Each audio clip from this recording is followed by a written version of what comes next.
So I've been teaching in Choshi for a total of 8 years now. Wow, that's too long. So 5 years I was an ALT in Choshi 5th and 6th junior high school. And then after that, I got a special teacher's license and came to this school, Choshi Municipal High School, about 3 years ago. Oh, 3 years ago? Yes. Oh, okay. That's a really big question. So I'll try to keep my answer short and simple. So when I'm making lessons, I try to find ways for students to actively use the language.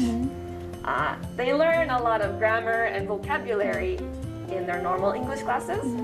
So I want them to use what they've learned in my class. Oh. So thankfully, I have a great team of Japanese teachers that's nice. To help me out, and they do most of the hard work. And I get to do all the fun. So without them, I couldn't do what I do. So I try to think of ways for them to actively use the language and fun activities. Yes. Fun is very important. Yeah, that's important. And I try to think of what is useful for students to use outside of school. So not test English, but useful English that they can use in their daily life. And I also am trying to boost their confidence. You know, many students don't have much confidence in their ability, but they can do more than they think. Yes, I think so. Okay, so how I improved my Japanese and my advice for improving English are not the same. So I improved my Japanese by coming to Japan and making myself use Japanese every day. You probably improved your English by moving to Hawaii. Yes. Right. So you had to use it every day. Yes, I have it. So I have to speak it, I have to listen to it, I have to use it. Oh, yeah. So I got better at it. But I can't recommend this method for everyone. You know, not everyone has the chance to go to a foreign country and learn a language. So my advice on what you can do in Japan is to make small, attainable goals. So many times students tell me, I want to be fluent in English. What is fluent? It's very big and it's very hard to attain. So I think you should make small goals that you can do. So for example, take a CAN test. Yes. Is an easy one that many students use. Yeah, that's right.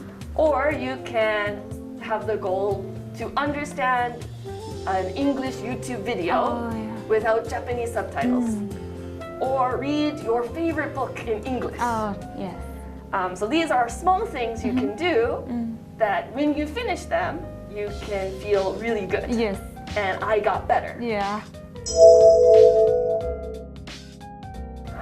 So there were a few reasons for why I joined COMCUP.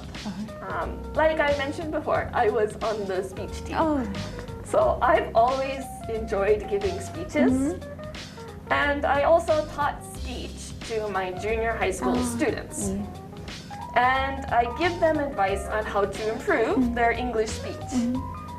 But I never experienced giving a speech in a second language myself. So I wanted to understand my students' feelings better. So I decided to try COMCUP in Japanese. And that year, the theme was home. And I felt that I had a message I could share. So that also helped me decide to join the competition. Yeah. I read your manuscript in Japanese. It was very amazing. Not amazing. No, it was amazing. So my favorite part is, please don't forget home is where the heart is. I really think that's right. And so, you know, I'm Japanese, but I cannot make like you. I bet you could.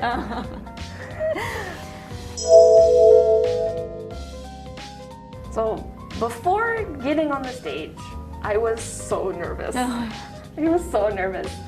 I was the very last person of the competition, and hearing all of the good speeches before me didn't help.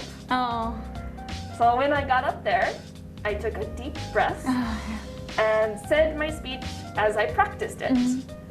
And I really don't remember much because I was so focused on my speech and my message that I kind of forgot my feelings.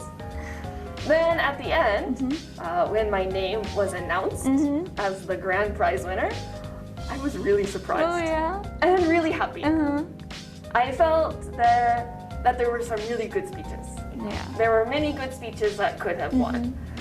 But I was so happy that my hard work paid off and that I got a prize.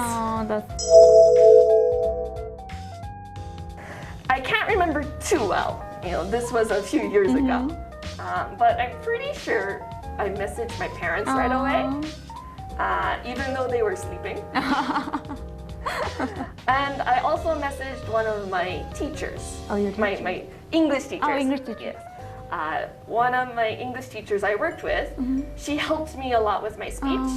So when I first wrote it, my Japanese was really bad. And she took my speech, she fixed it, and she made it sound a little bit more natural. And she also helped me practice it. So she fixed my pronunciation in some places. So I had to tell her. Okay. Resilience is never giving up in the face of adversity. So to put it simply, a resilient person is a person who keeps trying even though bad things happen to them. That's my idea of resilience. It's nice. I always tell my students when they're writing their speeches is what message do you want the audience to hear? So if your listeners only remember one thing, what is it? If you have a strong message and a strong thing you want to say, then the rest of your speech will come together nicely. Why are you asking such tough questions? So for the longest time, my biggest dream was to come to Japan, and I've achieved it. So I haven't made a new one yet that's as big or as strong. However, I have a really strong ambition. I really want to work hard and help inspire my students to learn English. I want them to feel like learning English and speaking English isn't an impossible task, but something that can be fun and rewarding. And I really enjoy talking with you today. Thank you for having me today. Thank you so much. Bye.